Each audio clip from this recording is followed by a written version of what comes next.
Tao po! Ako po si Zefreya. Ako po yung tumawag sa inyo sa telepono kahapon at naghahanap ng trabaho. Bungad ng isang balingkinita na dalaga at nasa tapat siya ng malaking tarangkahan ng isang mansyon.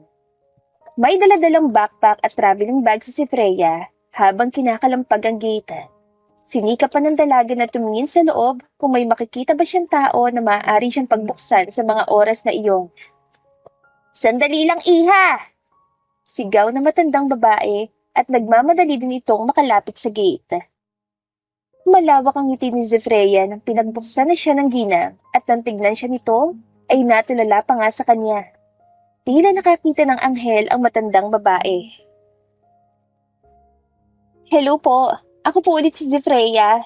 Galing po ako sa probinsya ng San Agustin. Muling pakilala ni Zefreya sa kanyang sarili. Napatango na lang ang matanda at hindi magawang iiwas ang tingin nito sa kanya. O sige, pasok ka iha. Ang aking amo ang kausap mo kahapon at sa katunayan ay ikaw lang nag-iisang tumawag para mag-apply bilang katulong. Wika pa ng matandang babae. Ito mismo ang mayordoma na si Aling Corazon. Magandang balita po yan, Manang.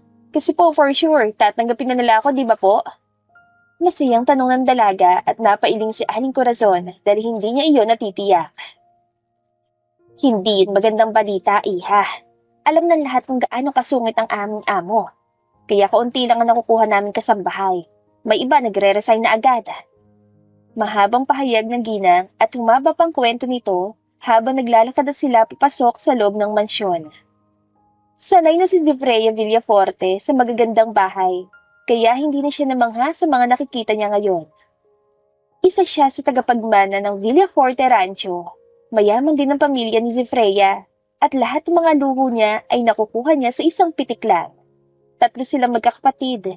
Siya ang nag-iisang anak na babae at bunso. Sa katunayan, ay tumakas lang ang dalaga mula sa kanila nang malaman niya na ipinagkasundo na pala siya ng kasal ng kanyang mga magulang. Kung kaya't napagpasyahan na lamang ni Zefreya na umalis na muna pansamantala sa kanilang rancho. Sakto naman naghahanap ng bagong katulong ang pamilyang matagal na niyang nais kilalanin.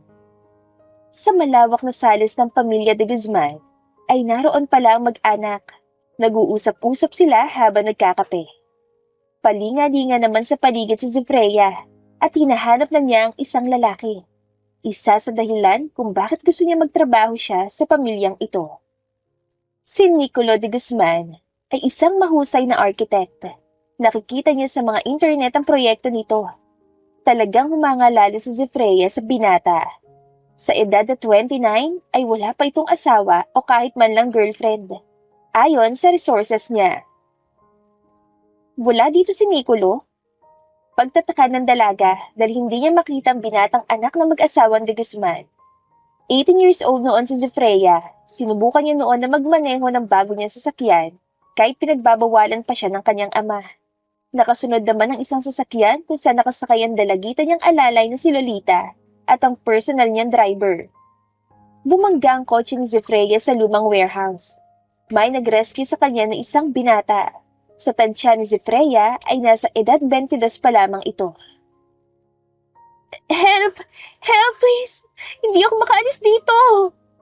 Mangiyak-ngiyak na sigaw ni Zefreya. Naipit ang isa niyang binti at hindi siya makaalis sa driver's seat. Ramdam ng dalaga ang pagkirot sa kanyang ulo at maging sa kanyang buong katawan.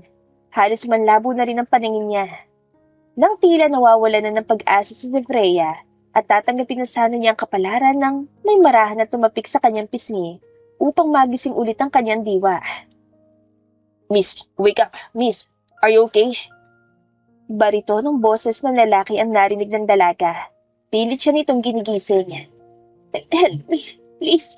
Naipit ang binti ko at hindi ko kayang hilahin. Paikding sambit ni si Freya sabay turo sa kanyang kaliwang paa. Relax ka lang, ilalabas kita dito. Hilahin kong binti mo. Just calm down, okay? Pag-aalo sa kanya ng binata. Nasa kanya magkabilang pisngi ang malaki nitong palad. I'm scared. Paano kung mapuputulan ako ng paa? Mas lalong natakot si Freya sa posibleng mangyari sa kanya. Sunod-sunod ang pagtulo ng kanyang mga luha.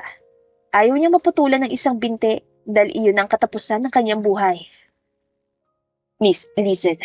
Listen to me first and look at me. Tumitig nga si Freya sa mga mata ng lalaki at kahit na papano ay kumalma siya. I'll be careful. Just relax yourself. Breathe and think positive. Huwag ka mawalan ng pag-asa.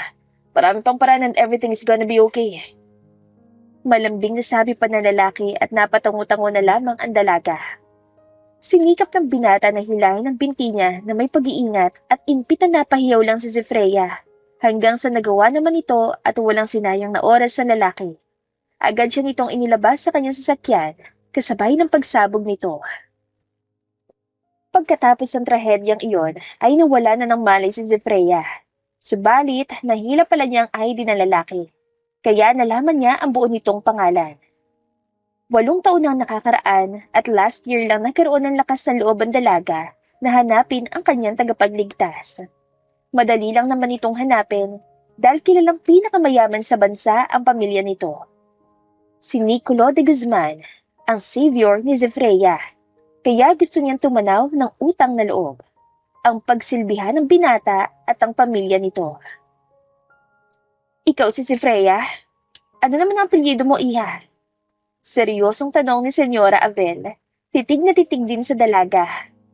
Nag-isip na muna si Freya, hindi niya pwedeng gamitin ang apelyido niya dahil sinabi na niya na galing siya sa probinsya ng San Agustin. Mabubuking siya ng maaga. Vargas po. Freya Vargas po ang buong pangalan, senyora. Magganang nasambiti si Freya at matamis pa niyang initian ng senyora. Tinigdan pa siya nito mula ulo hanggang paa. Ang huling ginawa ng senyora ay hindi inaasahan ni Freya. Nilapitan siya nito at mabilis na hinawakan ng kanyang kanang kamay. Kumunot ang noo ng senyora. Anong trabaho mo bago ka dumating dito, iya? Ito po ang una kong trabaho, senyora. Kapag pinalad po ako na matanggap nyo at kahit na anong klase pa ho ng trabaho, kaya-kaya ko. Well, no wonder na malambot ang kamay mo. Let's see kung anong kaya mong gawin. Husal ng ginang, tila bibigyan pa yata siya ng challenge ni Senyora Avel. Naroon din ang pamilya ng senyora, pero hindi man lang ito tumingin sa kanyang direksyon. Mabilis na itinago ni Freya ang magkabila niyang kamay. Paano kasi? Katatapos ko lang nagpa-manicure last week. Bulong niya sa kanyang sarili at huminga na muna ng malalim. Iha, pumunta ka na sa second floor. Katukin mo ang pangalawang pinto na makikita mo roon at dadalhin mo ito. Agara na utos sa senyora sabay bigay sa kanya ng isang tray. Naglalaman niyo ng kape at cassava cake. Doon lang napukaw ang atensyon ng pamilya nito. Ma, ayaw ni kuya nang dinadalan siya ng pagkain sa kanyang silid. Sabi ng isang lalaki na anak mismo ng ginang. Tumahimik ka muna riyan, Rico. Sita ni Senyora Abel sa anak. Kung ganun po, tinatanggap na ninyo ako? Masayang tanong ni Freya sabay kuha ng tray. Ang lapad-lapad pa ng ngiti ng dalaga. Depende kung magagawa mo ng tama yung trabaho. Sige na, magtrabaho ka na. At hindi na nga nag-aksaya pa ng oras si Freya at agad na siyang pumanhik sa pangalawang palapag upang gawin ang kanyang unang trabaho. Napahinto ang dalaga na makita na niya ang pangalawang pinto sa second floor. Subalit may nabasya doon na, "Do not disturb." Dadalhan ko lang naman ng merienda ang anak ni Senyora Avel at malay natin na siya na pala lalaking hinahanap ko, di ba? Kumatok na muna si Freya bago niya binuksan ang pinto at tinulak pa ng isa niyang paa upang hindi siya mahirapan sa pagpasok. Senyorito, nandyan ka ba? Papasok na po ako, ha? Dahan-dahan ang naglakad ang dalaga at sa laki ng silid na iyon ay matagal niyang nahanap ang bedroom. Katulad din ito ng kwarto nila sa rancho. May sariling sala at kumpleto ang mga gamit niya doon. Bagyang nanlaki ang mga mata ni Freya na makita na niya ng tuluyan ng binata. Padapa itong nakahiga sa malaking kama at walang saplot na pang-itaas. Makapal ang kumot na lalaki, pero bakit tila nakikita ng dalaga ang maumbok na pang-upo nito? Ay, ano ka ba naman si Freya? Kung ano-ano nang pumapasok sa isip mo. Sita niya sa kanyang sarili. Tumingin sa bedside ang dalaga at balak niyang ilagay doon ang tray sa kagigisingin na muna ng senyorito. Subalit hindi pa man ilalagay yun ni si Freya nang makarinig siya ng pamilyar na boses. Who are you? Malamig na tanong ng lalaki at nang lumingin si Freya ay nagulat siya na makita ang hubad itong katawan. Ay! Malakas sa tili ng dalaga nang nabitawan niya ang tray at diretsong nahulog yun sa sahig. Napapikit siya na makarinig ng ingay mula doon.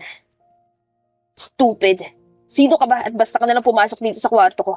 Hindi mo ba binasa nakasulat sa pinto? Wala pa ring emosyon na tanong ng lalaki at naramdaman ni Zefreya na bumangon ito. Muli lang napatili ang dalaga nang marahas na hinatak ni Nicolo ang braso niya. Ouch! Ramdam ni Zefreya ang pagbaon ng mga daliri nito sa kanyang balat at talagang masakit yon. Walang salitang namutawi sa bibig ni Nicolo at basta na lamang niya hinila si Zefreya palabas ng kanyang kwarto. Mama! Malakas ang boses sa sigaw ng binata. Ouch! Dahan-dahan naman po, senyorito! Nasasaktan po ako eh! Reklamo ni Zefreya at nagpupumiglas siya mula sa hawak nito. Nasa pangalawang palapag lamang sila dahil malinaw pa rin sila nakikita ng pamilya nito mula sa baba. What's wrong, Nicolo? Casual na tanong ng senyora ni hindi man lang ito nabahala sa pagsigaw ng anak sa nakikita na hatak-hatak ni Nicolo ang dalaga. Sino na naman hubang babae din dinala niyo dito sa kwarto ko? Ilang beses ko na po sinabi sa inyo na ayoko ng babae na naglalabas-masok sa akin silid. Paggalit na sigaw ng binata. Sa puntong yon ay tila nakaramdam ng takot si Zefreya dahil hindi ito ang inaasahan niya mangyayari. Akala pa naman niya ay magandang una nilang pagkikita ni Nicolo at makikilala siya nito. Ayaw mo kasing bumaba para magmerienda, tsaka bitawan mo siya, sinasaktan mo siya, Nicolo. Strict ang saad ng ina ng lalaki. Doon lang tila natauhan si Nicolo at agad niyang binitawan ng babae, subalit na magtama ang kanilang paningin ni Zefreya, ay natigilan siya. Parang pamilyar kay Nicolo si Zefreya. Ang mas lalong ikinagulat niya ay ang maamo nitong mukha na iba sa mga nakikita niya na dinadala ng mama niya sa kwarto. Kakaibang ganda ng dalaga na pasado na maging artista o modelo. Muling hinaklit ni Nicolo ang kamay ng babae at inilapit niya ang mukha niya rito. You look so familiar. Sino ka? Teka lang po, bitawan niyo muna po yung kamay ko. Kanina mo pa ako hinahawakan eh. Reklamo ni Zefreya at napanguso pa siya. Napubuntong hiningang binitawan nito ni Nicolo at inusisa niya ulit ang dalaga. Just answer me. Hindi naman alam ni Zefreya na kung tama ba na sagutin niya ang katanungan ng binata. Ayaw na muna niya sanang sabihin dito ang totoo dahil baka makilala pa siya ni Nicolo. Hindi po, ngayon lang po tayo nagkita, senyorito. Siguraduhin mo lang na tama sinabi mo. Ma, sino ba babaeng to? Ulit-ulit ka naman, Nicolo. Bagong katulong natin siya. Sigaw ng senyora na ikinangisi ng binata.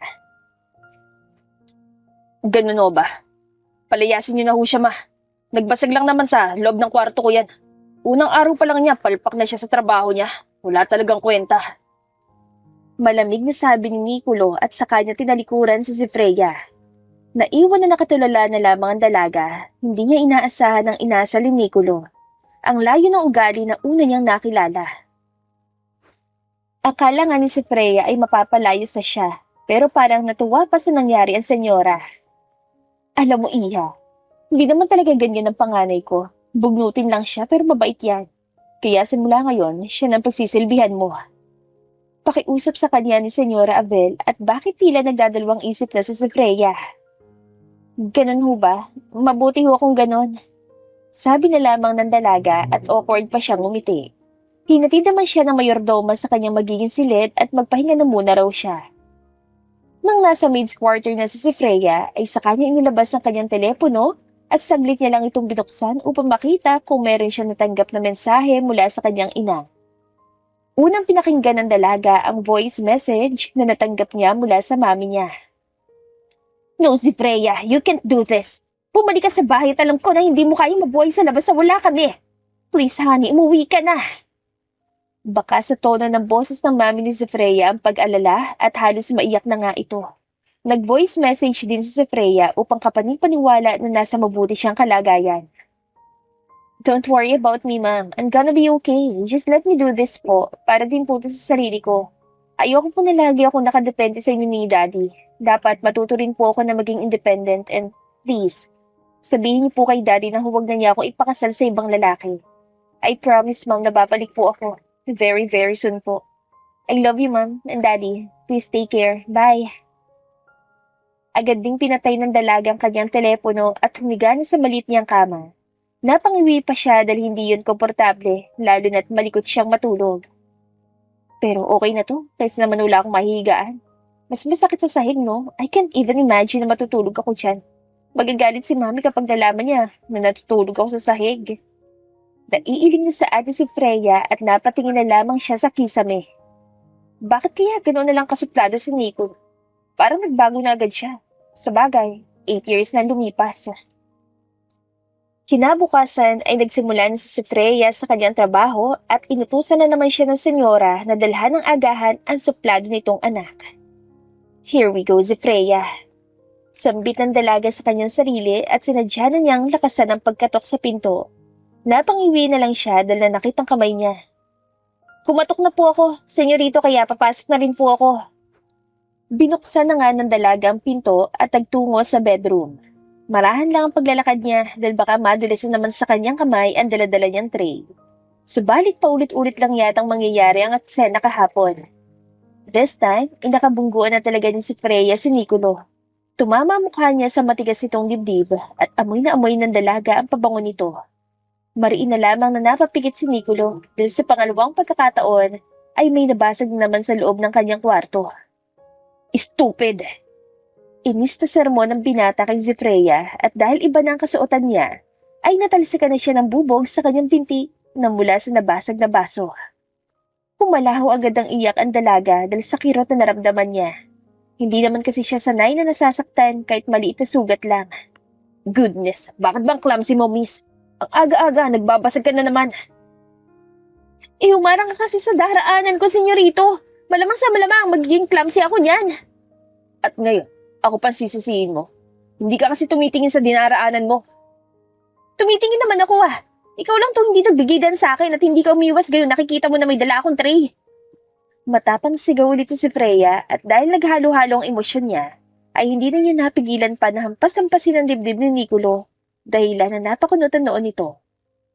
Pinangko na lamang ni Nicolo ang dalaga at pabagsak pa niyang hinagis sa kanyang malaking kama si Freya. Napasingap siya na makita na naalog ng gusto ang maganda at balingkinita na katawan nito. Napatingin pa si Nicolo sa mahahaba at mapuputi nitong binti.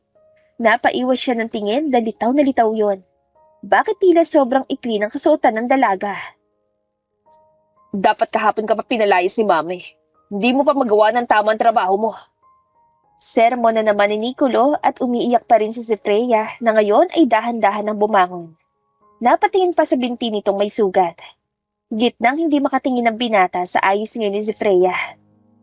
May dugo! May dugo!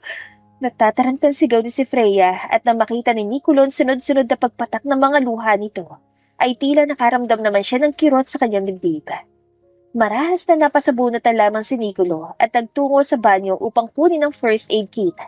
Kumuha na rin siya ng tubig sa palanggana sa maliit na towel. Naririnig pa rin ni Nicolo ang pag-iyak ni Freya. Nang makalabas siya, ay umupo siya sa gilid ng kama at tinitigan ng babae. Lumapit ka rito. Pasalamat ka't magandang gising ko ngayong umaga. Kahit naiinis ako sa pagiging clumsy mo. Sumunod naman sa kanya si Freya at humihina ng paghikbi nito. Umupo rin ito sa kanyang tabi, ngunit may kalayuan pa. Kaya naman nagkusang lumapit si Nicolo, sabay na hinablot niya ang unan at dinala iyon sa kandungan ng babae. Upang sa ganon ay matabunan naman ang hindi niya dapat makita. Napapitlag pa nga ang dalaga nang dalhin ni Nicolo sa kanang paa niya. Ang binti nito may sugat. Lumalim ang gatla sa noon ni Nicolo habang pabalik-balik ang tingin niya sa kanyang braso at sa maputi nitong binti na tila naliligo ito sa bathtub na punong-puno ng gatas. Wala sa sariling napatingin ng binata kay Freya. Kulot ang dulo ng buhok ng dalaga at alam niya kapag hinawakan niya yon ay malambot pa ito sa balahibo ng pusa. Sunod na tinignan ni Nicolo ang mamula-mula nitong paa. Pinilig na lamang ng binata ang kanyang ulo at pinagtuunan ng pansin ang sugat ito. Pagkatapos ngang gabutin ni Nicolo ang sugat ang binti ni Freya, ay pinitik pa niya ito sa noo. What was that for? Nagulat pa si Nicolo sa biglaan na pagsigaw ni Freya at talagang nagsalita pa ng Ingles. Linisin mo ng kalat to. Sasabihin ko kay mama na bawasan ang sahod mo. Sige na, trabaho ka na at ayaw namin na lampa. Gawin mo na maayos ang trabaho mo. Nakasimangot ang bumaba sa kama ang dalaga at nang mapatingin kay Nicolo ay inirapan pa niya ito. Lumapit nga si Freya sa kalat niya na puro bubog nang mabilis siyang pinigilan ng binata. Hinablot nito ang kanyang kamay. Lampa ka na naman. Baka mamaya yan, masusugatan na naman ang daliri mo. Balak mo pa yata kudin ng isa-isa. Kumuha ka na lang ng walis doon. Bilisan mo. Seryosong utos ni Nicolo. Hindi malaman ng dalaga ang pagbabago ng isip nito at kung dapat ba niyang ikatuwa na concern nito na muli siyang masusugatan. Sige po, senyorito. Tugon si Freya sa kanyang hinanap ang walis at dustpan. Bumalik din siya agad na makita na niyang hinahanap at ibinigay yun sa lalaki. Ano pang ginagawa mo dyan?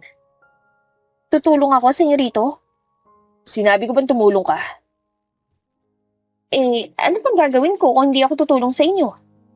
Hindi na kailangan ng tulong mo rito at mas lalong ayoko magtagal ka pa sa kwarto ko. Lumabas ka na bago pa katakalad ka rin. Babala ng binata kay Freya at nagngit-ngit agad siya sa inis.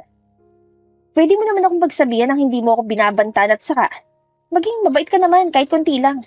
Alam kong isa ka na sa aking amo, pero bigyan mo naman ako ng respeto kahit kasing laki lang niyang hinliliit mong daliri. Ma-appreciate ko pa. Hindi ka wala nang magpakumbaba kung minsan. Seryoso at mahabang pahayag ng dalaga saka patabog siyang lumabas ng kwarto ni Nicolo. Mas lalo lang nananabanan si Freya sa ugali nito. Hindi niya akalain na to the highest level ang pagiging red flag ng karakter nito. Kaloka siya. Mapandin lang talaga mukha ng isang tao. Perpektong tignan, pero sungit-sungit naman. Woman hater yata lalaking yan eh. Nareklamo pa ni Freya, sabay padyak at agad nang umalis sa tapat ng pinto ng kwarto ng lalaki. Napagpasyahan na lamang ni Freya na hanapin ang mayordoma ng mansyon at magtatanong na lang siya kung anong pwede niyang gawin. Gusto pa rin naman niya magtrabaho. Nang may nakasalubong na isang lalaki si Freya, balak niyang iwasan yon nang humarang naman sa dinaraanan niya at nang sinubukan ng dalaga na duman sa kabila, ay ganon pa rin ang ginagawa nito. Mainit ang ulo ni Freya pero mas dumoble pa yon sa ginagawa ng lalaki ngayon sa kanya. Sisitahin na sana yun ng dalaga nang makilala niya ang lalaki. Si Rico na nakababatang kapatid ni Nicolo. Good morning po, senyorito. Nakangiting bati ni Freya, ngunit hindi niya nakagawian ng yumuko bilang paggalang, kaya taas noon niya pa rin sinalubong ang malamig na tingin ng binata. Himala na, hindi ka pinalayas ni Mama. Gayong palpak ang trabaho mo kahapon. Nakangising saad ng lalaki at walang ngiti sa mga labi ni Freya. Sa isip-isip ng dalaga ay magasing ugali lang magkapatid, lalo na magkatulad ang paggamit ng salitang pinalayas. Ikaw rin ba, senyorito, kailangan ding turuan ng good manners at rumespeto sa mga tauhan niyo? Alam mo ba nagsisimulan salitang respeto kung karespe-respeto rin ng isang tao? Kung nagpakita ka ng pangit na ugali, ganun din ang babalik sa'yo. Nakataas ang kilay ng sambit si Freya dahilan na mapatulala sa kanya si Rico. Hey miss, I heard that. Sigaw ni Nicolo at bigla na lamang sumulpot. Dali-dali itong lumapit sa kanila. Sinasabi mo ba na wala kaming... Bla bla bla. Wala akong naririnig. Sabat agad si Freya at tinakpan ng magkabilang tainga upang hindi na niya marinig pa sasabihin sana ni Nicolo. Tuluyan na rin niyang iniwan doon ang magkapatid. Che, magsama talaga kayong dalawa.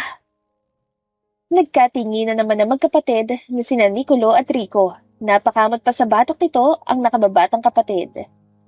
What was that, kuya? Bakit akong tinatanong mo niyan? Ikaw ang kausap niya kanina. Balik na sabi ni Nicolas sa kapatid. Galit na siya nung kinausap ko na. Dahil yata sa'yo kaya siya nagkakaganon.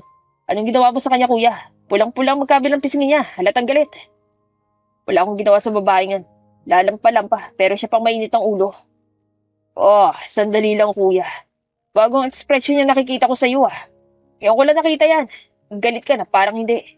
Don't tell me interesado ka sa bagong katulong ni Mama. Nakangising tanong ng kapatid ni Nicolo. Pinatukan niya ito at sa halip na magreklamo ay napatawa na lang si Rico. Hindi ko tayo pang ganong klaseng babae. Depensa ni Nicolo sa kanyang sarili. Aminin mo na maganda naman talaga ang babaeng yun. Sinabi mo pa nga na pamilyar siya sa'yo At tinanong mo rin kung nagkita na ba kayo dati. Rico, hindi ka nakakatuwa.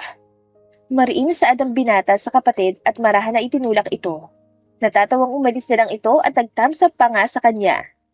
Good luck na lang sa amasaw na mong yaya, kuya. Panunokso pa ng kapatid na hindi na nawala ang pagtawa. Rico! Napatingin ang binata sa pinto kung saan pumasok kanina si Freya. Nabubuhay ang inis niya sa babae, pero hindi niya alam kung bakit parang may kakaiba rin sa kanya ngayon. Oo, madali siyang mainis. Pero agad din naman naglalaho yun. Ngunit ngayon ay parang hindi matatahimik si Nicolo kung hindi siya makakaganti sa dalaga. Parang bata naman, Nicolo. Gaganti ka sa babaeng yun lalampa-lampa. Inis na tanong ni Nicolo sa kanyang sarili. Bago pa nasunod ang iniisip niya, ay pumanhik na ulit sa kwarto niya. Sa kabilang banda naman, tumulong na lamang ang dalaga kay Aling Corazon. Nasa hardin ito at nagdidilig ng halaman. Nautusan naman si Freya na maggupit ng patay na dahon, pero dahil hindi sanay sa ganong klaseng trabaho, ay hindi magawa ng maayos ng dalaga. Ay, ano ba yan, Iha? Bakit mo kinalbo yung bulaklak? Natatarantang sigaw ng ginang sa kanya. Nagulat pa nga si Freya sa bigla nitong pagsigaw at napatingin siya sa ginagawa. Napangiwi siya na makita na halos wala ng dahon ng kawawang halaman. Sorry po, hindi ko po kasi alam kung ano talagang tatanggalin, Manang eh. Napatingin ng ginang kay Freya. Parang hindi mo naman kaya tong trabaho, Iha. Magdilig ka na nga lang ng halaman doon. Utos nito na agad namang kumilos ang dalaga. Kinuha na nga ni Freya ang hose ng tubig upang makapagsimula na siya magdilig. Sa kasamaang palad, maging sa pagbukas ng tubig ay hindi niya alam kung paano. Kung ano-ano nang ginalaw niya roon hanggang sa tuluyan itong nasira at pumuhos ang tubig. Naku, Manang, nasira ko po yata yung hose. Lampa na. May pagkatanga rin talagang babaeng. Halatang walang alam sa lahat ng bagay. Naiiling na komento naman ni Nicolo habang nagmamasid siya sa nangyayari sa baba. Nasa balkonahe siya ng kanyang silid. Nakakrus sa magkabilang braso ng binata at ang makita niya na basang sisiw na si Freya ay hindi na niya napigilan pang matawa. Kawawang Aling Corazon. Imbis na makatulong sa kanyang babae, ay mas lalo lang siyang binigyan ng sakit ng ulo at problema. Pagkatapos sabihin niyo ni Nicolo ay tuluyan na siyang umalis sa balkonahe. Papasok na sana si Freya sa loob ng mansyon upang magpalit ng damit nang nakasalubong niya si Nicolo. Nakakrus sa mga braso nito at nakangising tinigdan siya. Ano pang kamalasan mo sa buhay ang ipapakita mo sa amin, miss? Alam mo bang pinasukan mong trabaho? Malamig na tanong ng binata at hindi yun nagustuhan ni Freya. For your information, senyorito, hindi ako malas. Magandang buhay ko at wala akong hinuhusgahan na ibang tao. Hindi katulad mo. Matapang at taas noong pahayag ng dalaga. Inambahan niya ito ng suntok, hindi man lang kumilos si Nicolo at tila hindi natakot. What? Balak mo kong suntukin? Gusto mo talaga na mawala ng trabaho? Sabi ka lang, dahil magpapasuntok ako sa'yo. Nanghahapon na sa atang binata sabay lapit ang mukha sa kanya. Ngunit hindi nila napansin na may tao pala sa likod ni Nicolo at bigla na lang itong tinulak ng pilyong kapatid, kaya nagdikit ang kanilang mga labi. Mabilis na hinapit ang binata ang bewang ni Freya dahil alam niyang matutumba sila kapag hindi niya ibabalanse ang kanilang katawan. Sa puntong yon ay tila nakarinig ng kampana sina Nicolo at Freya, kasabay ng pagbilis ng tibok ng kanilang mga puso na parang maging iyon ay naririnig din nila. Nang matauhan sila pareho ay kapwa dumistansya sa isa't isa. Ngunit dahil first kiss yun ni Freya ay nag-react siya ng husto. Malakas na dumapo ang palad ng dalaga sa kaliwang pisngi ni Nicolo. Natulala pa ito sa kanyang ginawa at napahawak sa namumulang pisngi. Bastos ka! Bakit mo ako hinalikan? Sigaw ng dalaga at napapadyak pa nga sa galit. I didn't. Napakurap-kurap pa si Nicolo at tinigdan ng salarin sa kanyang likuran. Rico! Sigaw niya sa kapatid. Sorry kuya, hindi ko sinasadya na may tula ka. Nagmamadali kasi ako at hindi ko na kayo napansin pa. Pero magandang ginawa niyo kanina, bagay kayo. Casual na sabi lang ni Rico at bago pa ito mabatukan ni Nicolo ay kumaripas na ng takbo ang kapatid. Muling sinampal ni Freya ang binata at marahas na binalingan siya nito. Hoy babae, nakaisa ka na ng sampal sa akin ah. Dapat nga isang daan na sampal ang gagawin ko sa iyo eh. Magdanakaw ka ng halik. Hindi kita hinalikan. Nakita mo naman kanina na tinulak lang ako ng kapatid ko. Kahit na, hindi mo pa rin dapat yung ginawa. Seriously, maninisi ka pa sa akin. Don't tell me, first kiss mo yon. Nakataas ang kilay na tanong ng binata at talagang nagbabatuhan na sila ng maaanghang na salita. Wala ka ng pakialam doon! Sigaw ng dalaga at nagawa pa niyang banggain ang balikat ni Nicolo. Tuloy-tuloy lang siya sa paglalakad. First day ko, tapos ganito mangyayari sa akin. Nakakainis talaga. Naiiyak na sigaw ni si Freya at nang maalala nangyari kanina, ay siya naman ang natulala sa kanapahawak sa kanyang labi. Ramdam na ramdam pa rin ni si Freya ang malambot na labi ng binata. Kahit ilang segundo lang nagdikit ang mga labi nila, ay nagbigay pa rin iyon ng kiliti sa kanyang puso. Kumain ba ng candy? Bakit ang tamis ng labi niya? Wala sa sariling tanong ng dalaga sa kanyang sarili. Napatutupas sa kanyang dibdib si Freya nang maramdaman ang mabilis sa pintig ng puso niya, hanggang sa napatili na lamang siya. Hindi sa galit o inis, kundi sa kilig na naramdaman. Bumaba rin naman si Freya pagkatapos niya magpalit. Nadatan niya si Nicolo sa kusina at ginamot ng yelo ang namumulang pisngi. Nang mapatingin ito sa gawin ng dalaga, ay napairap na parang babae si Nicolo. Ano nangyari sa iyo, anak? Bunga na tanong ni Senyora Avel na kapapasok lang sa loob ng kusina. Nilupitan nito ang kanyang anak. Sa pagiging clumsy ko, may sumampalo sa akin, mama. Seryosong sagot ito sa ina, sabay tingin kay Freya. Parang nahulaan na ng senyora nangyari dahil tumangin din ito sa dalaga. Ngayon ko lang nalaman na may pagka-clumsy ka rin pala, anak. Naiiling na komento lang ng senyora. Nahawaan po yata ako, mama. Gusto tuloy umirap ni si Freya dahil pinaparinggan siya ng senyorito. Iha, pasuyo naman ng yelo para sa aking anak. Utos ng ginang kay si Freya at kumilos naman siya. Matapos makakuha ng yelo ay ibinigay iyon ni si Freya kay Nicolo. Inabot naman ng binata ang ice compress na pabuntong hininga siya. Itong bagay naman ang natitiyak ni si Freya na alam niya dahil madalas niyang gawin ito sa tuwing nananakit ang talampakan niya saka sa suot ng matataas na sapatos. Nako, senyorito, dapat mag-ingat ka po palagi. Mamaya niya na magkaroon ka ng peklat sa mukha mo, minus pogi points na po yun. Pang-asar na sabi ni si Freya, nagsalubong tuloy ang kilay ng binata. Excuse me, malayo sa bituka tong pamumula sa pisngi ko. Inis na sabi ni Nicolo at inalayo ng ice compress. Alam ko po, pinapaalalahanan lang kita na mag-ingat.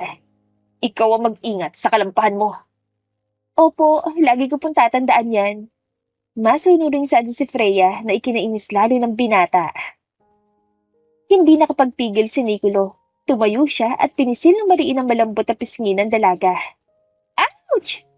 Daing ni si Freya at pilit din niyang inaabot ang mukha ni Nicolo upang gumanti rin. Natigilan lang silang dalawa na may tumikhim at si Senyora Avel lang pala yun. May sakit ka ba, anak? Bakit parang bumabalik ka sa pagkabata? Ang kulit po ng bago mong yaya, mama. Siya po talaga yung makulit, senyora. Nagturoan pa nga sina Nicolo at si Freya na parang batang nag-aaway. Tumigil lang nga kayong dalawa, ang ingay nyo para kayong mga bata. Naiiling na usal ng ginang at iniwan pa sila sa kusina. Bigyan mo ako ng tubig, babae. Utos ni Nicolo at bored na tinignan lang siya ni si Freya. Makababae ka naman, parang wala akong pangalan ah. Sita ng dalaga at lumapit ito sa ref para kumuha ng mineral water. Dali mo na lang sa kwarto ko, bilisan mo, ayoko na mabagal. Pagkatapos noon ay umalis na si Nicolo. Gusto niya lang talagang pagtripan ng babae. Umikot na lang ang eyeballs ni si Freya. Mabilis na nga niya itong sinundan. Hindi na siya kumatok dahil nakabukas na ang pinto. Heto ng tubig mo, senyorito. Kinuha naman niya ng binata at binuksan ng takip. Habang umiinom nga ng tubig ay pinagmamasdan niya ang maamong mukha ni si Freya. Nang bumaba ang tingin ni Nicolo sa mamula-mulang labi nito ay napaiwas siya ng tingin. Naalala niya kung gaano katamis at kalambot ang bagay na yon. Lalabas na ba ako, senyorito? What's your name? Zefreya po. Full name? Zefreya Vargas po. Your age? 26 po, senyorito. Napatungo-tango si Nicolo sa nalaman niyang edad ng babae. Akala niya ay mas bata pa sa edad na iyon si Zefreya. Kung titignan niya ay parang teenager pa rin ito. Educational background. Sunod na tanong ni Nicolo na ikinakunot ng noon ng babae. Ay, ano po ito, sir? Job interview? Nakataas ang kilay na tanong ni si Freya. Just answer me, lady. Magugulat ka kapag sinabi ko sa iyo totoo, sir. Tila nangahamon na sambit ni si Freya, napahilot sa kanyang sentido si Nicolo. Ano nga? Wala po. Magiging yaya niyo ba ako kung may natapos ako? Pilosipong sagot ni si Freya. Napatayo si Nicolo sabay pitik sa noo ng babae. Tigil-tigilan mo ako sa pagiging pilosopo mo sa akin si Freya. Napakagat sa labi niya si Freya dahil iyon ang kauna-unahang pagkakataon na sinambit ang binata ang kanyang pangalan. Hindi niya inakala na maganda pala yun pakinggan kapag ito mismo ang tumatawag sa kanya. Opo, lalabas na po ako. Paalam ni si Freya at kumaway pa nga siya sa kanya iniwan doon ang lalaki na nakatingin lang sa kanya. Sa sumunod na mga araw ay mas magiging close pa silang dalawa at masasanay sa bangayan nila. Sunod-sunod na katok sa pinto ang narinig ni si Freya. Kagigising niya lang at alam niya kung sinong kumakatok sa labas. Padabog na naglakad siya palapit sa pinto at marahas sa binuksan yon. Ano ba, senyorito? Ang aga-aga nabubulabog ka na sa kwarto ko. Reklamo niya kay Nicolo at sinundat lang nito ang kanyang noo kaya napaatras siya. Sinabi ko na sa iyo kagabi na may papagawa ako sa iyo. Magbihis ka na't magmadali. Seryosong saad na lalaki at tinulak pa nga siya. Kumilos na agad si Freya. Hindi niya alam kung ano ang ipapagawa sa kanya ng binata. Ngayon ay nasa loob na sila ng library at mukhang magtatrabaho nga si Nicolo. Nakaupo naman si Freya at katapat niya ang lalaki. Mesa lang ang nasa pagitan nilang dalawa. Ano pong ipapagawa mo sa akin, senyorito? Pangatlong tanong na iyon ni si Freya. Ayoko na maingay. Napanguso si Freya. May suot na eyeglasses ang kanyang senyorito at dagdag pogi points na naman iyon para sa kanya. Sagutin mo na lang po kasi ako. Humugot ang hininga si Nicolo at tinignan ng babae. May kliyente ako at babae siya. Naka-confine siya ngayon sa ospital, kaya hindi namin mapag-uusapan ang bahay na gusto niya. Ano pong may tutulong ko sa inyo? Maupo ka lang dyan, at pipiliin mo lang sa tingin mo na magugustuhan niya. Magkaiba po kami ng taste. Paano kung hindi niya magugustuhan ng mga pinili ko? Nababahalang tanong ng dalaga. Sinabi niya sa akin, ako nang bahala. Pero kailangan ko na isang babae na magbibigay ng opinyon para hindi ako pabalik-balik sa trabaho ko. Naintindihan mo ba? Paliwanag at tanong ni Nicolo. Tanging pagtango na lang ang ginawa ni Freya. Bakit nga pala siya nasa ospital? Na-confine nga, di ba? Malamang nasa ospital. Oo nga po, nasa ospital. Ang ibig kong sabihin ay kung bakit siya na-confine doon. Ang kulit mo si Freya. Malamang may sakit yun. Tila nauubos ang pasensyang sadang binata. Malala po ba? Si Freya. Napabungis-ngis na lamang si Freya dahil mabilis mainis ang kanyang senyorito. Sige na po, magtrabaho na kayo. Nakangiting sabi ng dalaga at nag-peace sign pa kay Nicolo. Napailing na lamang ito sa kanyang kakulitan. Nag-focus nga sina Nicolo at si Freya sa pagtatrabaho at hindi na nila namalayan pa ang oras. Hanggang sa parehong tumunog ang kanilang sikmura. Kapwa silang napatingin sa digital clock na nasa ibabaw ng mesa at 2:00 na pala ng hapon. Gutom na ako, senyorito. Nakangusong sabi ni si Freya sa binata. Napapisil pa nga lalaki sa matangos nitong ilong. Ako rin naman. Tinignan na muna ng binata ang blueprint nila ni si Freya at sa tingin niya ay sapat na yon para magustuhan ng kliyente niya. Mahusay rin namang magbigay ng opinyon si Freya at hindi masyadong nahirapan si Nicolo. Lumipat ang tingin niya sa dalaga nang ipatong nito ang ulo sa lamesa. Senyorito, pakiramdam ko po, nanghihina na ako sa gutom. Nanginginig na po mga binti ko. Parang batang sumbong ni si Freya at ramdam na talaga niya ang gutom. Okay na to. Ipapakita ko na lang sa kanya kung pwede na. Tara, lumabas na tayo at kumain.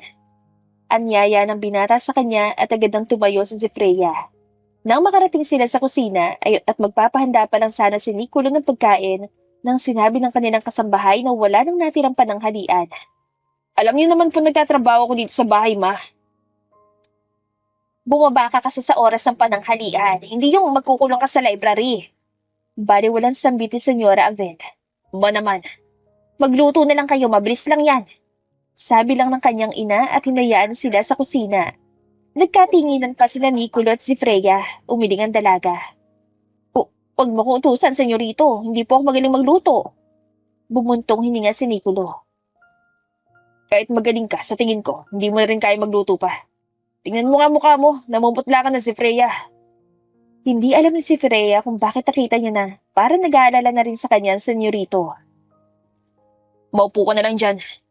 Marahan na utos pa ni Nicolo, kahit hindi siguro sasabihin yun ng binata, ay iyon din ang gagawin ni si Freya. Pinapanood lang ng dalaga si Nicolo na ngayon ay gumagawa ng sandwich at nagtimpla pa nga ng gatas. Pagkatapos noon ay inilapag na sa harapan niya. Kainin mo na muna yan habang nagluluto pa ako. Mamaya niyan, makikita ko na lang na nakabulagta ka na sa sahig. Pahiyag ng lalaki at kumagatin ito sa hinandang sandwich. Lumapad tuloy ang ngiti ni si Freya. Thank you po, senyorito. Makakasurvive na ako nito. Ilang sandali pang pinagmamasdan ni Nicolas si Freya. Masaya nito sa sandwich na kinakain. At saka siya nagsimulang magluto ng kare-kare. Isang oras din ang ginugol ni Nicolo at nakapaghain na agad siya ng kakainin nila. Amoy palang masarap na! Namamanghang sabit ang dalaga at napapikit pa ito na parabang naisdami ng amoy ng niluto ni Nicolo. Next time, ikaw naman ang magluto. Kababae mong tao, hindi ka marunong. I wonder kung kaya mo bang magpainit lang ng tubig. Paano nga ba magpainit ng tubig, senyorito? Inosenteng tanong ni si Freya na ikinailing na lamang ng lalaki. Sabi ko na nga, hindi ka marunong kahit ang dali-dali lang gawin. Sorry naman po. Magpaturo ka kay Aling Corazon. Paano kung mag-aasawa ka na? Sino magluluto para sa pamilya mo? Lalo na sa magiging anak nyo. Kunot ang noong tanong ni Nicolo. Napaisip naman si Freya. Ang pumasok nga sa kanyang isip ay marami siyang kasambahay upang ipagluto sila at hindi na yun problema sa kanya. Kukuha ko ng yaya. Siya magluluto para sa amin. Magpapakahirap pa ba kami, senyorito? Kukuha ng yaya? Oo naman po. Kung ganun, mayaman na lalaking gusto mong pakasalan. Napukaw tuloy ang interes ni Nicolas sa babae. At iba talaga ito kung mag-isip. Tila nakalimutan kung ano rin ang trabaho nito sa kasalukuyan. Bakit po pala natin pinag-uusapan ng tungkol sa pagpapakasal? Wala pa po yun sa isip ko, senyorito. Bata pa ako, no? Sa ating dalawa, ikaw po yung dapat na mag-asawa na. Natatarantang sambit ng dalaga. Mahinang napahalakak si Nicolo. Bata pa pang 26 si Freya. Sa panahon ngayon, marami nang bumubuo ng pamilya kahit wala pa sa edad at sa tingin mo. Ano bang saktong edad ng pag-aasawa? Wala po sa edad, senyorito. Ang pagpapakasal ay isang mahalagang desisyon sa buhay ng isang tao. Paliwanag ni si Freya. Alam niyang wala pa siyang karanasan tungkol sa pakikipagrelasyon, pero pumasok na sa kanyang isip ang aral na pinamala sa kanya ng mga magulang. You think so? Nakataas ang kilay na tanong ni Nicolo at matiim niyang tinitigan ang dalaga. Marriage is not just about love, but also about preparing for life's challenges. Siguraduhin na kayo ay parehong handa sa mga responsibilidad at pagsubok na darating. Dagdag pang sambit si Freya. Natahimik ng ilang sandali ang binata at parang nagproseso pa sa kanyang isip ang sinabi ni si Freya. Naintindihan naman ni Nicolo ang message na yon. Ngunit mas pinagtuunan niya ng pansin ay ang pagsasalita nito ng Ingles at kakaiba ang accent nito, na para bang sanay na magsalita ng ganoong klaseng lingwahe ang dalaga. You know what, si Freya? Po? Hindi pa rin nawawala sa isip ko to. Alam ko nagkita na tayo dati. Pero wala lang akong maalala. Malakas lang ang kutob ko na hindi ito ang una natin pagkikita. Ako rin po. Pamilyar ka rin sa akin. Tinignan din si Freya sa mga mata nito si Nicolo at tagtagal iyon na 5 minuto bago sila nag-iwas ng tingin sa isa't isa. Sabi mo na lang sa akin kung kailan tayo na nagkita. Matagal na akong curious tungkol doon. Bigyan mo lang ako ng clue. Walang clue, senyorito. Umiiling na sa adi si Freya at ninisian pa niya ito. Kung gano'n, naalala mo kung kailan tayo na nagkita? Usisa pa na lalaki at tumangutangulang din si Freya. Paano kung sabihin ko sa iyo na, ikaw ang dahilan kung bakit ako naging katulong mo? Tila nang hamon na tanong ng dalaga na ikinagulat naman ni Nicolo. Napaayos pa siya ng upo sa narinig at sa lubong ang kilay na muling tinignan si Freya. Paano ako naging dahilan mo kung bakit ka nga nandito sa mansyon namin? Hindi ba yan dahil lang sa pera at kailangan mo ng pera? Hindi po. Ngiti-ngiting sambit ng babae at napabuga ng hangin sa bibig si Nicolo. Teka, huwag mo sabihin na, espiya ka. Akusasyon ng binata na ikinatawa ni si Freya. Sabihin na natin na, oo, ano pong gagawin mo sa akin, senyorito? Palalayasin mo na ba ako? Nope, not unless maganda yung dahilan mo. But still, I'm curious. Wika ni Nicolo na sinabayan din ng pag-iling. Alalahanin mo, senyorito. Oo na, sasabihin ko na sa'yo na hindi ito yung una nating pagkikita. Hindi sa mansyon nyo. Saan nga? Bakit ba ayaw mo sabihin sa akin? Nagkibit-balikat lamang si Freya at tumayo na siya para dalhin ang pinagkainan niya sa lababo. Senyorito, kanya-kanya po tayo ng paghuhugas ng pinagkainan natin ha. Nakangiting sambit si Freya. Ewan ko sa'yong babae ka, pinapasakit mo lang ang ulo ko eh. Muli lang napabunghalit ang tawa ang dalaga. Enjoy na enjoy talaga itong pahirapan si Nicolo na mag-isip at alalahanin ng first meeting nilang dalawa.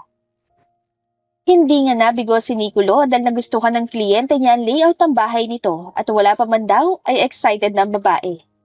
Bilang pasasalamat naman sa pagtulong sa kanya ni si Freya ay binilhan niya ng strawberry cake ang dalaga. Alam niyang mahilig ito sa cake sa ilang linggo nitong pananatili sa kanilang tahanan. Pa, nasan po si Freya? Agara na tanong ni Nicolo pagka-uwi niya sa mansyon. Mali ko anak, hanapin mo na lang.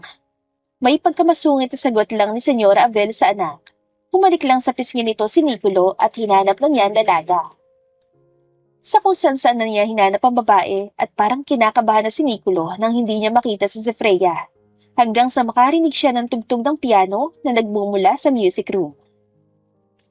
Namalaya na lamang ni Nicolo na dinadala na siya doon ng kanyang mga paa at doon niya nahanap si Freya na nagpapatugtog ng piano. Sa kauna-unahang pagkakataon ay inamin din ng binata na hindi lang basta pagkamangha ang kanyang nararamdaman para kay Freya. Natitiyak niya na mas malalim at alam ni Nicolo na mahihirapan na siya makaahon. Parang isang professional na pianist ng dalaga at napaka-perpekto ang bawat galaw ng mga daliri nito na sinabayan ng marahan na paggalaw ng ulo. Hanggang sa natapos sa magandang pagtugtog dito ay naktulala lang si Nicolo. Senyorito, ano pang ginagawa mo dito? Gulat na tanong ng dalaga sa kanya nang sa wakas na napansin na siya nito. Marunong kang magpatugtog ng piano? Hindi naman masyado. Basic lang ang alam ko, senyorito. Baka sa mukha ni si Freya ang hiya dahil may isang tao ang nakasaksi sa kanyang talento sa pagpapatugtog ng piano. Pero ang ginawa mo kanina, hindi pang basic lang ang alam mo. Isang magandang musika na ngayon ko lang yata narinig eh. Seryosong sambit ang binata. Kinakabahan na tuloy si Freya. Kasi, madali lang din po na nag-practice nito.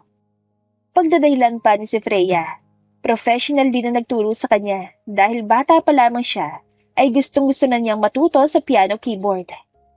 4 years old pa lang ako noon nung tinuruan ako ng teacher ko, kaya nasabi kong madali lang talaga matuto nito. Chill, nabutla ka na agad eh. Nagtatanong lang naman ako. Matagal na kaming may piano, sa aming magkakapatid. Ako lang hindi natuto sa instrumentong yan. Turuan mo ko kung hindi ako masyadong busy. Nakaramdam agad ng relief si Freya dahil hindi na siya pinagdudahan pa ng lalaki. Napansin naman niya ang dala nitong box. Ano po yan, senyorito? Usisa ni si Freya sabay turo sa dala nito. Strawberry cake, gusto mo? Nakangiting tumango si Freya at kinuha na niya yon sa lalaki. Lumapit pa siya sa mesa para buksan yon. Napapalakpak siya nang makita na marami itong strawberry. Bakit ka bumili nito, senyorito? To be honest, binili ko yan para sa'yo. Dahil nagustuhan ng client ko yung layout ng bahay niya. Thank you sa pagtulong sa akin. Alam ko naman po kahit wala ang tulong ko ay magagawa mo rin na maayos ang trabaho mo. Mahusay kang architect eh. Nakangiting sambit ang dalaga at nag-thumbs up pa siya saka pinagtuunan ng pansin ng kanyang cake. Lihim na napangiti na lamang si Nicolo. Sanay na siyang marinig purihin ng mga tao, subalit iba pala talaga sa pakiramdam kung maririnig niya yon mula sa isang taong espesyal na sa kanya.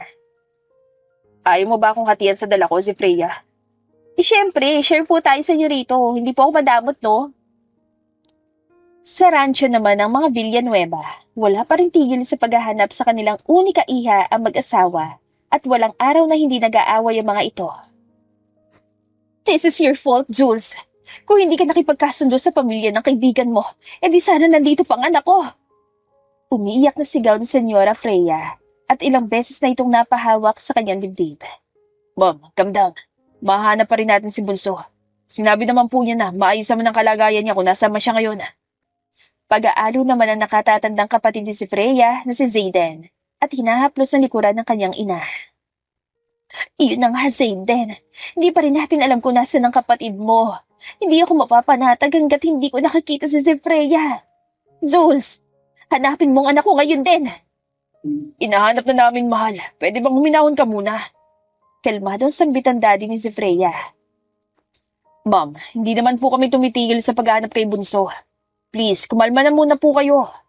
Si Lucas naman nagsalita. Isa sa kuya ni Freya. Tawagan mo na ba ulit ang cellphone niya, Lucas? Tanong ni Zayden sa kapatid. Nakapatay ang phone niya, kuya. Kaya nahihirapan kaming itrack ang location niya. Problemadong sagot naman ni Lucas. Lahat sila ay nag-aalala sa kalagayan ni Freya at palaging sinisisi ni Senyora Freya ang kanyang asawa. Dahil sa kagustuhan nitong ipakasal ang kanilang anak, ay naglayas na nga ng tuluyan ng dalaga. Ngunit magtatatlong buwan na ay wala pa rin sila nakuhang lead sa whereabouts ni Freya. Kaya labis ng kanilang pag-aalala. Ma'am, doon na muna po ako sa Manila. Tutuloy po ako sa bahay ng kaibigan ko.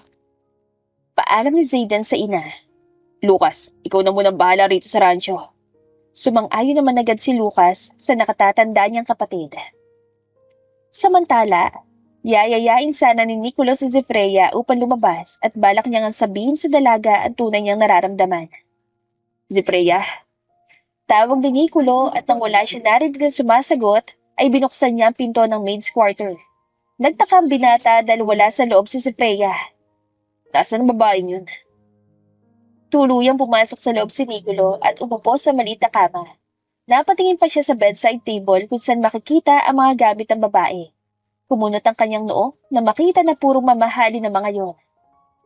Kaya naman pala kakaibang balat at kutis ng babaeng yun. Ganito mga bagay na gamit niya. Naiiling na komento ni Nicolo.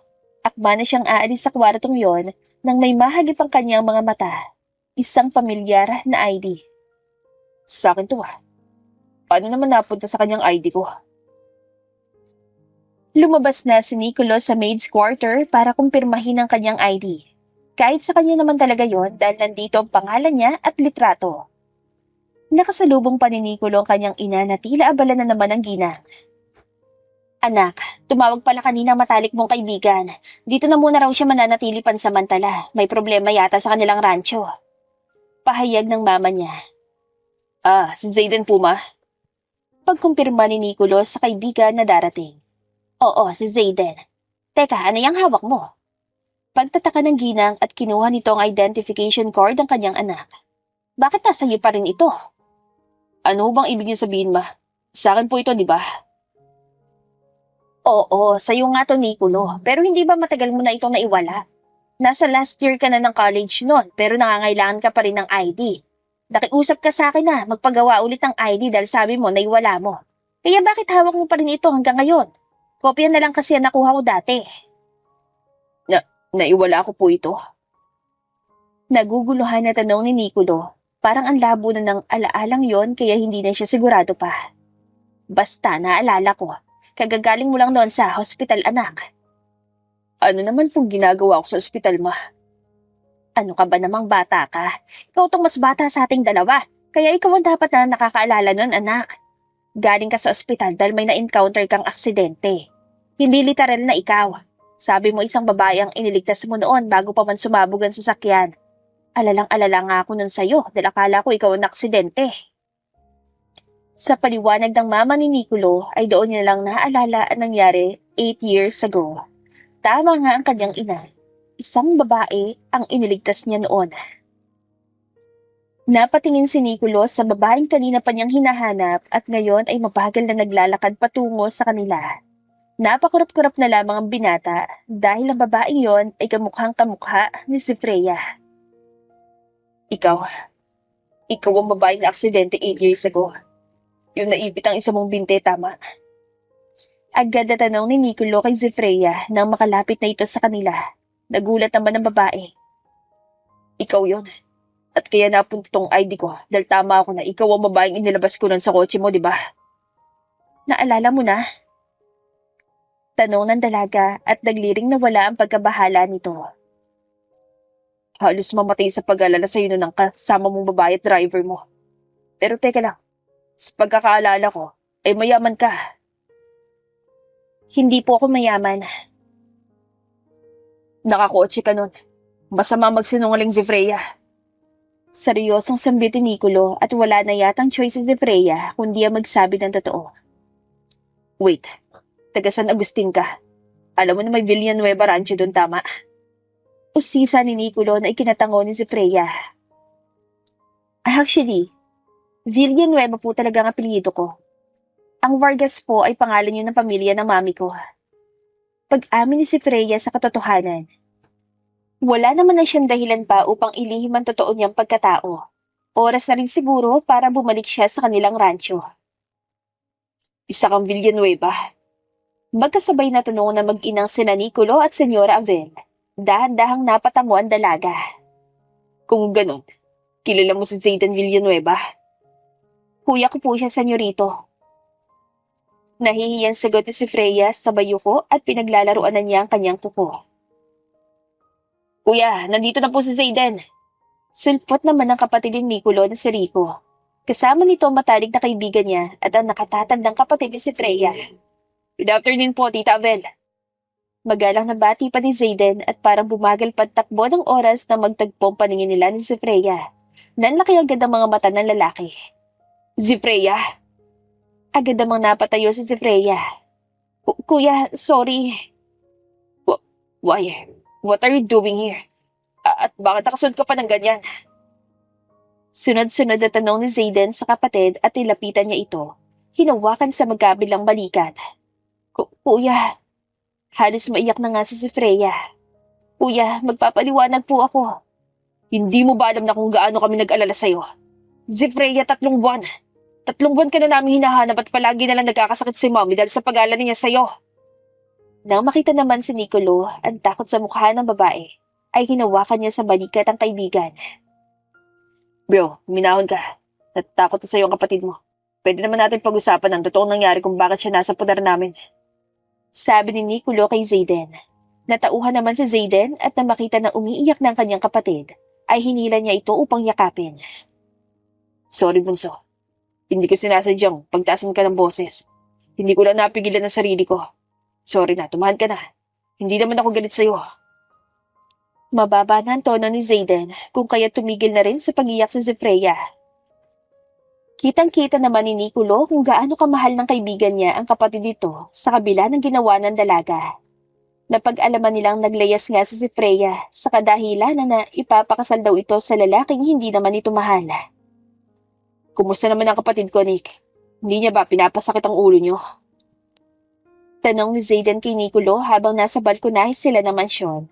Makikita nila ang pagtulong ng dalaga kay Aling Corazon na sa hardin ng mga ito. Nung una niyang punta rito, palpak sa lahat ng trabaho ng kapatid mo. Ngayon, alam ko na kung bakit. Alatang hindi rin sanay. Baski nga ako, nagtataka. Hindi siya mukhang dukha na nangangailangan ng trabaho ng araw na yun. Mahabang paliwanag ni Nicolo. Kaya nga laging nag-aalala sa kanya si Mommy. Nakadepende yan palagi sa amin at hindi pa kaya mamuhay na mag-isa. Kahit nasa tamang edad na siya. Bro, don't underestimate your sister. Nagawa nga niya maglayas sa inyo so far sa mga nakalipas na buwan. Nagiging maayos naman ang trabaho niya. But don't worry, hindi naman niyang pinahirapan dito. Dapat pala, noon ko pa naisipang pumunta rito sa inyo para mahanap po na agad ang kapatid ko. Wika pa ni Zayden. Panatag na rin ang kalooban niya dahil talagang maayos ang lagay ng kanilang bunso. Kung maaga mong ginawa yun, baka wala akong mararamdaman na special sa kapatid mo. Mahinang sambit ni Nicolo, sapat na upang marinig yun ng kaibigan. Hindi man lang nag-react si Zayden. I can't blame you. Marami na rin ang nagpapalipad ang hangin sa kapatid ko. Balak pang lapitan ako ng mga tukmol na yun. Pero alam ko naman na may iba na rin nagugustuhan si Freya. Sino? Mabilis na tanong ni Nicolo. Bakit? Nagsiselos ka na agad? Nakangising tanong ng kanyang kaibigan. Normal makaramdam ng selos kung alam mong iba palang gusto ng babaeng mahal mo. Sa naging sagot ni Nicolo ay napahalakhak si Zayden. Mahalagan bro. 3 months lang naman na natili rito sa inyong kapatid ko. Sigurado kang pagmamahal na yan. Kilala mo ako, Zayden. Oh, alright. Alam kong sa lalaking gusto ng kapatid ko. May ID siya ng lalaking yun at 8 years na niyang hawak-hawak. Yun daw ang savior niya nung naaksidente siya. Napangisi na lamang si Nicolo dahil hindi siya magiging one-sided love sa babae. Tinanong mo na ba sa kapatid mo na isa ako sa dahilan kung bakit pinili niya magtrabaho dito sa amin? Sa pagkakaalam ko, hindi ka naman kilala ng kapatid ko. Ipinakita ni Nicolo ang hawak niyang ID at ang mapagtanto ng kaibigan kung ano ang bagay na yon ay umawang na lamang ang bibig nito. Humingi ng paumanhin si Freya sa pamilya ni Nicolo. Naintindihan naman agad siya ng mga ito. Ayos lang yan, iha. Tama ang hula ko na hindi ka lang isang ordinaryong babae. Hindi ka pagkakamala na isang mahirap. Ngunit hindi magandang ginawa mong paglalayas. Makasarili yon. Dapat mong tandaan ng mga taong maiiwan mo. At hindi rin naman tama na ipilit ka sa isang bagay na hindi mo naman gusto. Lalo na pagpapakasal sa hindi mo naman kilala. Mahabang pahayag ni Senyora Avel kay Zefreya. Wala roon si Nicolo kaya hinanap pa ni Zefreya bago siya sasama pa uwi sa kanyang kuya. Dire-diretso na siyang pumasok sa loob ng silid ng binata at nakita niya sa balkonahe si Nicolo. Senyorito, galit ka ba sa akin? Lumingon naman si Nicolo sa pinanggagalingan ng dalaga at parang gusto niyang matawa na makita ang kinakabahan nito. Ano sa tingin mo si Freya? Malamig na tanong ni Nicolo. Hindi na makatingin ng diretso sa mga mata niya ang dalaga. Sorry kung hindi ko sinabi sa yung totoo. Hindi ako galit sa'yo. Siguro nagulat, oo. Sa dami-rami pang mapupunta rito sa mansyon namin ay kapatid pa na matalik kong kaibigan. Sa totoo lang, si Lucas lang ang nakilala ko nun at alam ko may kapatid pa silang babae. Hindi ako aware na ikaw pala yon. Mahabang paliwanag ni Nicolo. Kapag sinabi ko rin yun sa inyo, baka hindi ako tatanggapin ng mama mo. Pangangatwiran pa ni si Freya. Tumango na lamang ang lalaki sa kanya ito nilapitan at ipinakita ang isang bagay na matagal lang nasa pangangalaga niya. Ano naman ang ibig sabihin nito?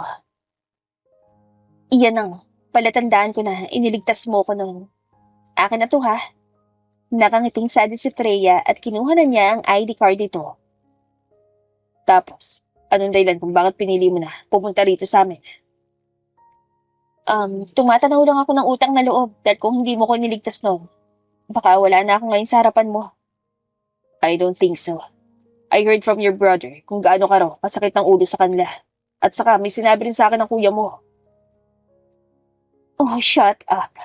Ay, wait, ano pala sinabi sa'yo ni kuya?